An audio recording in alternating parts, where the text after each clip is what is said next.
ठीक, तो अभी तक हम लोगों ने क्या क्या पढ़ा? हम लोगों ने सबसे पहले नंबर्स पढ़े, है ना, उसके बाद डिविजिबिलिटी रूल पढ़े, है ना, कि कोई संख्या किसी संख्या से भाग होगी कि नहीं होगी। ठीक, उसके बाद हम लोगों ने संख्याओं का वर्ग पढ़ा, यानी कि स्क्वायर ऑफ नंबर्स पढ़े, फिर क्यूब ऑफ नंबर्स पढ़े। ठीक है, अब हम लोग आगे कुछ बढ़ते हैं। अब हम लोग पढ़ने जा रहे हैं अभाज्य गुणनखंड या प्राइम फैक्टर्स। ठीक, तो हम लोगों ने जब संख्याएं पढ़ी थी, है ना, तो उसमें भाज्य अभाज्य संख्याएं पढ़ी थी, यानी कि प्राइम, कंपोजिट और प्राइम, मतलब प्राइम और कंपोजिट। प्राइम मतलब अभाज्य संख्या और कंपोजिट मतलब भाज्य संख्या। तो आज हम फिर उसी की सहायता से आगे बढ़ते हैं। तो हमने कहा कि अभाज्य संख्याएं हम लोगों ने पढ़ी थी, या प्राइम नंबर्स हम लोगों ने पढ़े थे। ठीक है, तो कौन कौन से थे, क्या थे? अभाज्य संख्याओं का सबको पता है कि जो सिर्फ एक से कटे और अपने आप से कटे वो अभाज्य संख्या होती है, वो प्राइम नंबर होता है। मतलब विच इज डिविजिबल बाई 1 और itself is known as prime numbers. ठीक है, प्राइम नंबर की डेफिनेशन क्या होगी? The number which is divisible by 1 and itself is known as prime numbers. ठीक, मतलब जो एक से कटे और खुद से कटे वो क्या कहलाएगी? अभाज्य संख्या या प्राइम संख्या, प्राइम नंबर। अब देखो हमने देखा था कि चलो 1 से लेके 100 तक जरा देखा जाए कि कितने इस तरह के नंबर हैं जो कि एक से कटेंगे और खुद से कटेंगे। तो कुछ हम लिखते हैं, कुछ आप लिखना। ठीक है, लिख के देखना अपनी कॉपी में। तो शुरुआत इसकी होगी 2 से। ठीक, 2 खुद से कटेगा और 1 से कटेगा और किसी से नहीं कटेगा। ठीक है, 2 खुद से कटता है, 1 से कटता है और किसी से नहीं कटता है। उसके बाद 3। ठीक, 3 क्या होगा? खुद से कटेगा, 1 से कटेगा और किसी से नहीं कटेगा। इसी तरह से 5, फिर 7, 11, 13, 17, 19।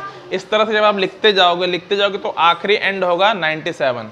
ठीक है, 97। और इसको लिखना पूरी अपनी कॉपी में और लिख के बताना। ठीक है, और जब इनको हम जोड़ेंगे, कोई पूछे 1 से लेकर 100 तक कितनी अभाज्य संख्याएं होती हैं, तो हम बताएंगे 25 अभाज्य संख्याएं होती हैं। 2 से शुरुआत होती है और 97 पे खत्म होता है। इतनी बात सबको समझ में आ गई? अभाज्य संख्याएं हम लोगों ने पीछे पढ़ी भी थी, परिभाषा पढ़ी थी, डेफिनेशन देख लिया और ये भी देख लिया कि क्या क्या होती है, एक बार रिकॉल कर लिया। अभाज्य संख्याओं की सहायता से ही, ठीक है, किसकी? अभाज्य संख्याओं की सहायता से संख्याओं को तोड़ा जाता है। क्या किया जाता है? तोड़ा जाता है, या उनके खंड खंड किए जाते हैं। भाई किसी को अगर तोड़ना है तो किसी की तो जरूरत पड़ती है ना। जैसे मान लो हमको पत्थर तोड़ना है तो हथौड़ी की जरूरत पड़ेगी। तो यहाँ पे हमको दूसरी संख्याओं को तोड़ना है तो उसके लिए हमको अभाज्य संख्याओं की जरूरत पड़ेगी। ठीक, अब ये तोड़ने का काम क्या है? तो जब कभी भी, ठीक है, किसी संख्या को किसी अभाज्य संख्या के सहारे तोड़ा जाए, ठीक है, या उसके खंड खंड किए जाएं, तो इस प्रक्रिया को गणित में एक नया नाम देते हैं। ठीक है, इसको बोल देते हैं गुणनखंड। ठीक है, और चूंकि ये क्या, इसका क्या नाम है? देखो इसका पूरा नाम हुआ गुणनखंड और इसके आगे लगा है अभाज्य। ठीक है, इंग्लिश में इसको हम लोग बोलते हैं प्राइम फैक्टर। तो प्राइम का मतलब तो प्राइम नंबर से हो गया, और फैक्टर का मतलब होता है जिसको हम तोड़ तोड़ के छोटा कर दें। ठीक, हिंदी में लिखा हुआ है गुणनखंड, लिखा ही हुआ है ना। तो खंड का मतलब हम किसी चीज के खंड खंड करें। बात समझना ध्यान से, क्या करें? खंड खंड करें। किसकी सहायता से करें? लेकिन अभाज्य संख्याओं की सहायता से करें। ठीक, और फिर उसको गुणे में लिख दें। ठीक है, तो इसका पूरा नाम क्या हुआ? अभाज्य गुणनखंड, या इंग्लिश में बोलेंगे प्राइम फैक्टर। समझ में हमको क्या आया इससे? कि इसमें हमको कोई संख्या अगर दी है, कोई भी संख्या दे दे, उसका खंड खंड करना है, लेकिन यूज किसका करना है? सिर्फ और सिर्फ अभाज्य संख्याओं का। भाज्य संख्या यूज नहीं करेंगे इसमें, सिर्फ और सिर्फ प्राइम नंबर से ही यूज करेंगे इसमें, क्योंकि इसका नाम ही है अभाज्य गुणनखंड। ठीक है ना, सिर्फ गुणनखंड लिखना गलत माना जाएगा। क्या लिखा जाएगा? अभाज्य गुणनखंड। जब कभी तुम पेपर देने जाओगे तो तुमको पूरा इसी तरह से लिखा मिलेगा कि निम्नलिखित संख्याओं के अभाज्य गुणनखंड ज्ञात कीजिए, या इंग्लिश में दोगे तो लिखेगा find the prime factors of given numbers. ठीक है, आ रही बात समझ में? तो ये हो गया। तो हमको इस शब्द का मतलब समझ में आ गया। अभाज्य गुणनखंड का मतलब किसी संख्या का खंड खंड करेंगे किसकी सहायता से करेंगे? अभाज्य संख्याओं की सहायता से करेंगे, ठीक। और फिर क्या करेंगे? उसको गुणा लगा के लिख देंगे, ठीक। कोई दिक्कत किसी को? ठीक है, तो आओ एक उदाहरण देख लेते हैं इसका। हमको मान लो कोई संख्या मिल गई 30 या 30, हमसे बोले find the prime factor of 30 या 30 का अभाज्य गुणनखंड ज्ञात करो, ठीक। ये मान लो हमको सवाल मिल गया। यार कौन है?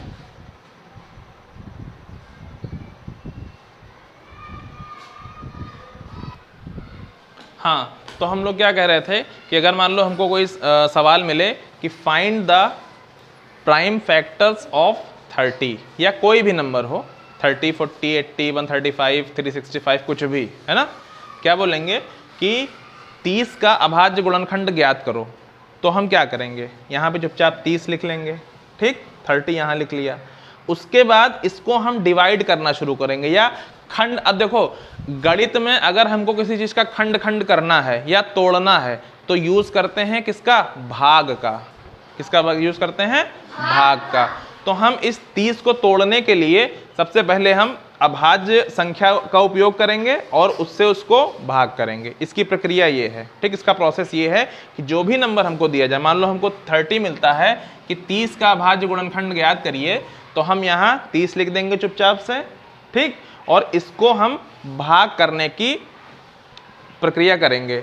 अब भाग करने के लिए हम ढूंढेंगे कि कौन सी अभाज्य संख्या हमारे लिए सही रहेगी, ठीक। तो शुरुआत कहाँ से होती है अभाज्य संख्याओं की? 2 से। तो पहले तो हम ये देख लें क्या ये 2 से कट रहा है? कट रहा है। क्यों कटेगा 2 से? ये पीछे 0 लगा है। हम लोगों ने विभाज्यता के नियम पढ़ ही लिए हैं, ठीक। पीछे 0 लगा है तो ये 2 से कट जाएगा। तो यहाँ हम चुपचाप लिखेंगे 2। कोई दिक्कत किसी को? अब हमको ये तो हमने देख लिया कि ये कट जाएगा, लेकिन कितनी बार कटेगा? मान लो किसी को कुछ कंफ्यूजन हो तो चुपचाप यहाँ पे भाग कर दो, ठीक। 30 को भाग कर दो 2 से, ठीक है। तो 2 एक कम 2 आएगा, 1 0 5 दूनी 10। कितनी बार कटा? 15। तो वो 15 हम लाके यहाँ लिख देंगे। कोई दिक्कत किसी को? अच्छा, अब ये हो गया तो इसका काम पूरा हो गया 2 का। अब यहाँ से नई कहानी शुरू हो गई, ठीक। ये 15 हो गया। अब फिर हम देखेंगे कि इसको काटने के लिए हमको किसी न किसी अभाज्य संख्या की जरूरत पड़ेगी। फिर से 2 से शुरू करो। क्या ये 2 से कटेगा? नहीं कटेगा। क्यों? क्योंकि इकाई में क्या होना चाहिए था? 2 4 6 8 0 होना चाहिए था। यहाँ पे क्या है? 5। 2 के बाद क्या आता है? देखो 3 से क्या ये कट रहा है? 3 का पहाड़ा पढ़ोगे तो कट जाएगा। तो हम चुपचाप यहाँ पे लिख देंगे 3। कोई दिक्कत किसी को? तीनों 5 15। तो 5 बार में कटेगा तो यहाँ पे 5 लिख देंगे। कोई दिक्कत? अब यहाँ 3 का भी काम खत्म हो गया। अब क्या आ गया यहाँ पे? 5। अब बताओ 5 ना 2 से कटेगा ना 3 से कटेगा। 5 किस से कटेगा? खुद से कटेगा। तो यहाँ 5 लिख देंगे, मतलब 5 को हम 5 बार भाग कर 5 को 5 से भाग करेंगे तो 1 आ जाएगा। जब यहाँ पे आखिरी में 1 आ जाए, बात समझ में आ रही है, तब समझ लो हमारा सवाल पूरा हो गया, ठीक। फिर नहीं काटेंगे क्योंकि 1 को 1 से काटोगे बात वही रहेगी। इतनी बात सबको समझ में आ गई? अब देखो हमने इसके खंड खंड कर दिए, है ना। पहले एक खंड किया तो 15 हुआ, दूसरा खंड किया तो 5 हुआ। और किसकी सहायता ली हमने? अभाज्य संख्याओं की। अब लिखा था गुणन, तो इसको गुणा लगा के लिखना भी होता है, ठीक। फिर हम यहाँ पे इस तरह से लिखेंगे prime factors is equal to, कल हम लोगों ने सीखा था, है ना। क्या लिखेंगे? Prime factors is equal to. अब जितना तुमने यहाँ पे अभाज्य संख्याओं से इसको तोड़ा है वो अभाज्य संख्याएं यहाँ पे गुणा लगा के लिख दी जाएंगी। सबसे पहले क्या लिखा था हमने? तो सबसे आगे लिखेंगे 2, फिर गुणा लगाएंगे, ठीक। 2 लिखे, गुणा लगाए।